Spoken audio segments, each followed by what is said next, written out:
Alô, doutor Fabiliano Rodrigues, e a gente vai continuar falando de refluxo.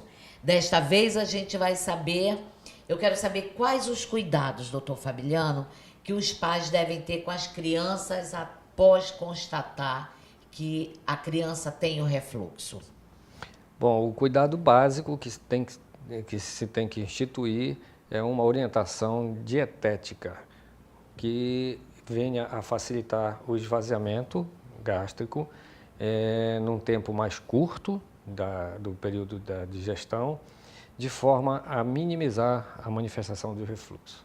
Então é preciso uma orientação básica no sentido de, primeiro, não ingerir líquidos junto com a refeição.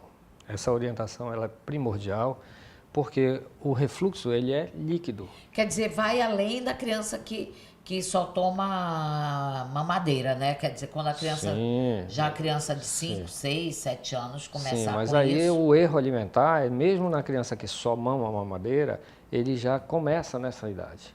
Então, a introdução de líquido junto com a refeição principal, ela é um fator gerador em grande parte dos episódios do refluxo, né? Tanto o fisiológico quanto o patológico. Então, a primeira orientação é com relação à dieta. É preciso fazer uma orientação dietética adequada. Preciso estudar o diário dietético da criança, ver qual é o tipo, o padrão de alimentação que a criança que a família costuma oferecer para a criança, tanto faz ser na fase de mamadeira quanto na fase posterior, porque há alguns Qual produtos. seria o tipo de alimentação que, além de não ter a combinação com a água, né? Qual seria o tipo de alimentação? Bom, dentro do padrão, a gente tem que levar em consideração o que a família está habituada Comer. Os componentes da alimentação da família, né? Certo. Então, dentro do que é o habitual para a família, a gente tem que escolher alimentos que sejam facilitadores da motilidade intestinal. Nós não podemos esquecer que há uma incidência muito grande de constipação intestinal aqui na nossa região. Inclusive, isso pode ser assunto de uma discussão futura nossa aqui. Com certeza, vamos falar. E que a constipação é um fator que dificulta o esvaziamento gástrico. E, portanto, a abordagem ela tem que ser nesse sentido, de facilitar o trânsito intestinal, ou seja, aliviando o intestino para facilitar o esvaziamento gástrico. Doutor Fabiliano, é uma doença hereditária, o refluxo? Não é Não uma é doença. Ela pode ser uma malformação genética. Por exemplo, uma hérnia, por exemplo. A criança pode nascer com uma hérnia aqui no esôfago e isso facilitar a ocorrência do refluxo. Mas não é uma malformação genética. Por que é tão comum em bebês, hein? O refluxo fisiológico, ele é comum em todo mundo. mundo. Todo mundo. O que acontece é que nos bebês ele é mais visível, ele é mais evidente, porque o esôfago do bebê, da criança abaixo de 1 ano, o esôfago é desse tamaninho assim. Então o material que o estômago está contraindo e quando a válvula não funciona lá no estômago, entre o esôfago e o estômago, o material sobe. Só que ele atinge a boca mais facilmente porque o esôfago é pequeno. É menor, né? O mesmo problema vai acontecer com o adulto, só que o esôfago do adulto é 4 vezes maior. Então, para chegar até a boca, apesar do refluxo estar acontecendo aí inúmeras vezes, para chegar até a boca é mais difícil no adulto, mas ele está acontecendo. Eu quero saber se existe o tratamento, como é feito esse tratamento e se existe cura. O pai e a mãe também quer saber. Sim. O refluxo fisiológico, ele é controlável, perfeitamente controlável. E ele depois que ele se institui o tratamento, a orientação propriamente dita, ele tende a adquirir a característica de adulto, ou seja, sem sintoma nenhum, sem manifestação nenhuma. Mas o refluxo patológico, ele tem tratamento, ele deve ser tratado, ele precisa ser tratado.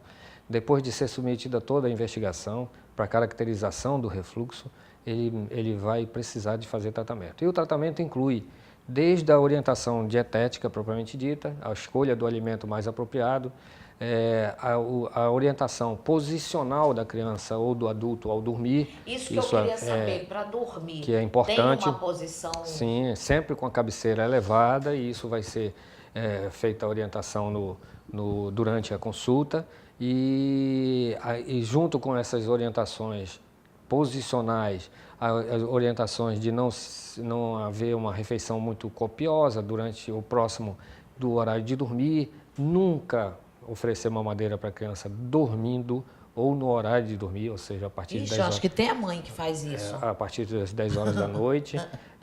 Além da medicação propriamente dita, que o médico deverá instituir, e fazer os controles clínicos necessários. Porque uma vez iniciado o tratamento, é preciso fazer o controle clínico, porque o refluxo ele pode mudar de característica. Ele pode ser sintomático e ele passar a ser assintomático, mas ele continua sendo refluxo patológico. Portanto, o tratamento ele inclui todas essas condutas, orientações, não é? Todas essas orientações e o controle periódico, tanto clínico quanto laboratorial, para evidenciar uma melhora real ou somente uma ausência de sintomas que foi induzido pela conduta.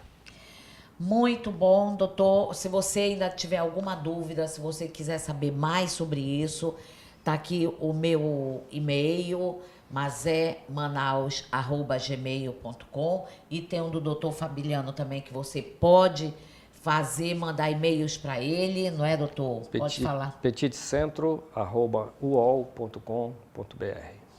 E se você quiser saber de outro assunto ainda ligado à pediatria, não só pediatria, gastro, mas a qualquer outro tipo, né, de dúvida que você tiver, liga para a gente, escreve, manda a cartinha aqui, vamos responder lindo. Alô, doutor! Não é isso, doutor Fabiliano? É isso aí. Muito obrigado pela presença e esperamos contar com a participação do público em geral aí para esclarecimento dessas dúvidas pediátricas.